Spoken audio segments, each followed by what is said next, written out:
ഇന്ന് പി.വി. അൻവർ നയിക്കുന്ന road show വൈകുന്നേരം 6 മണിക്ക് രാമനാട്ടുകരയിൽ നിന്ന് ആരംഭിച്ച് ബേപ്പൂര് വരെ നീളുന്ന വലിയ ജനപ്രവാഹം.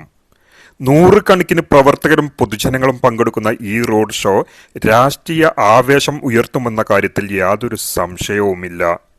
നേരിൽ കാണാൻ മറക്കരുത്. ഇന്നത്തെ വൈകുന്നേരം ചരിത്രമായി മാറാൻ പോകുന്നു. പ്രിയമുള്ളവരെ, ഇന്ന് വൈകിട്ടാണ് നമ്മുടെ റോഡ് ഷോ ആരംഭിക്കുന്നത്. 6 മണിക്ക് നമ്മൾ രാമനാട്ടുകരയിൽ നിന്ന് പുറപ്പെടാനാണ് തീരുമാനിച്ചിട്ടുള്ളത്. നമുക്കെല്ലാവർക്കും അറിയാം, കഴിഞ്ഞ കുറേ ദിവസങ്ങളായിട്ട് കേരളത്തിലെ പിണറായിസത്തിൻ്റെ എതിരെയുള്ള പോരാട്ടത്തിൻ്റെ ഭാഗമായി ബേപ്പൂർ കേന്ദ്രീകരിച്ച് നമ്മളെല്ലാവരും പ്രവർത്തിക്കുകയാണ്.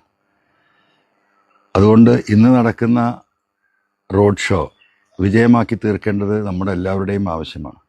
പ്രവർത്തകർ പലതരത്തിലുള്ള സജ്ജീകരണങ്ങൾ ഇതിനുവേണ്ടി ചെയ്തിട്ടുണ്ട് എന്നാണ് പറയുന്നത്. നിരവധിയായ DJ വണ്ടികളുണ്ട്. അതുപോലെ തന്നെ നമ്മുടെ ചില സുഹൃത്തുക്കൾ കുതിരവണ്ടികൾ ഏർപ്പാട് ചെയ്തിട്ടുണ്ട്. അതോടൊപ്പം മറ്റു പലതും നമുക്ക് ഒരു ആങ്സൈറ്റി ഉണ്ടാക്കുന്ന പല കാര്യങ്ങളും ഇതിനു വേണ്ടിയിട്ട് പ്രവർത്തകർ ചെയ്തിട്ടുണ്ട് എന്നാണ് പറയുന്നത്. ആരൊക്കെയോ ആനയെ കൊണ്ടുവരുന്നുണ്ട് ഇതിൻ്റെ മുന്നിൽ നടക്കാൻ എന്നൊക്കെ പറയുന്നുണ്ട്. ഏതായിരുന്നാലും നമുക്ക് ഈ റോഡ് ഷോ നന്നായിട്ട് വിജയിപ്പിക്കേണ്ടതുണ്ട്. അതുകൊണ്ട് എല്ലാവരും വൈകുന്നേരം 6 മണിക്ക് മുമ്പായി രാമനാട്ടുകരയിൽ എത്തിച്ചേരണം. നമുക്ക് ആ റോഡ് ഷോ നല്ല രീതിയിൽ നടത്തേണ്ടതുണ്ട്. അതിന് നിങ്ങളെല്ലാവരെയും രാമനാട്ടുകരയിലേക്ക് സ്നേഹപൂർവ്വം സ്വാഗതം ചെയ്യുക.